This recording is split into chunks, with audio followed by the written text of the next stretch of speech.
13 years ago, my best friend, the poet Charles Anthony Silvestri, lost his wife to ovarian cancer. Julie died when she was just 35 years old, and she left behind two children, 6 and 3. And you can imagine the effect on Tony, as we call Charles Anthony Silvestri, was just devastating, really exploded his life. He somehow picked up the pieces and raised two lovely children. And over the years, we talked about the events surrounding her death, her sickness, him trying to find his feet afterwards.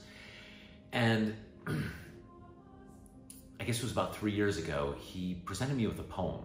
It's what is now the first movement of the Sacred Veil. Just 13 simple lines, and he'd written it for a eulogy for his aunt. But I remember reading the poem, and this happens to me only very rarely, where I can hear the music almost immediately and see the structure in there. And I set it to music very, very quickly. And afterwards, I told Tony that I love the idea in the poem. I love this idea of this veil, this ribbon of energy that is between those who are living and those who have passed. And that at times of birth and death, there was this moment where it got very thin, and those two worlds were so close to each other, so close that they were just right there. I just love this idea. I love the image of it, and I loved what it meant to Tony in him writing that. And I said to Tony, I think there's more here to this piece. And we talked a lot about it, and we decided, okay, let's do this. Let's write about the experience he had losing Julie. And we didn't really know what we were going to make. We didn't know whose story to tell, what this would look like. We just knew that we were both sort of together, arm in arm, going to climb into the mud and figure all of this out. And not knowing really where to begin, we started with what is now the second to the last movement, You Rise, I Fall. And the idea, of course, is that in this moment of Julie finally letting go after all of this suffering and releasing all of this in the moment of her death, this was the moment that Tony descended into the darkest part of his life, for sure. And that was the basis for that piece. And we wrote that movement, really not knowing where else to start. Let's begin there. And then I asked Tony to write about the moment that he knew that he was first in love. And this is now the third movement, which is simply called Home.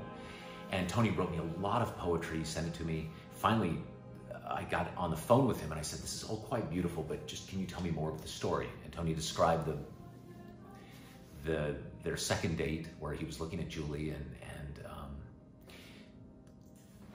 she was talking about something he doesn't even remember, but he just remembers feeling or hearing inside his head these words, "You feel like home." And I remember saying to Tony on the phone as we were talking about this, that's it. That's all the poetry we need. That became the third movement. And then with these pillars, we knew we had the opening statement, and then these pillars, we started to craft this story around it. This story of first love and Julie's hopes and desires and wanting to have children and getting pregnant, and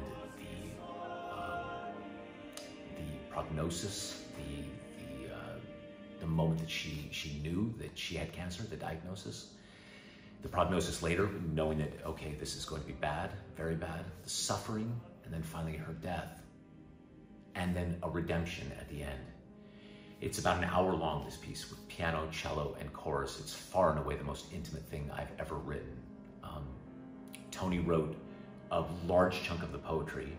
I wrote a few of the poems for a couple of the movements, and then we used Julie's poem, Julie's poetry, for 3 of the movements. It's a big journey, the work. And if you're about to listen to it, I encourage you to follow the words, follow the text. They're as essential as the music by far. Take this journey all the way through. I think it's filled with love and hope and honesty, authenticity, and at the end of the day, surrender. That's it. This is the Sacred Veil.